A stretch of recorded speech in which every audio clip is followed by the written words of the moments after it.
কলেজে সে লুট করে নিয়ে গেল সবাই নামে সেই যন্ত্রণা, পুরনো সেই স্মৃতিগুলো আর ফিরে পাবো না। পুরনো লাস্ট বেঞ্চটাতে আর বসা হবে না।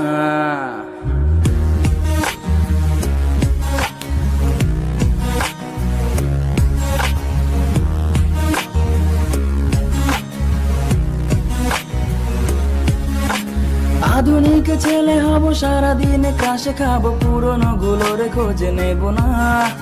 মেয়ে বন্ধুর নাম্বার পেয়ে শুধু শুধু কল দিয়ে বিরক্ত করতে ভুলে হবে না।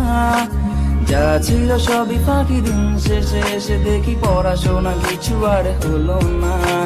দূর কিছু হলো না কি, জীবন আরো দেখা বাকি, আগামীকাল পড়তে ভুলে হবে না। এ জীবনে আগামীকাল কখনো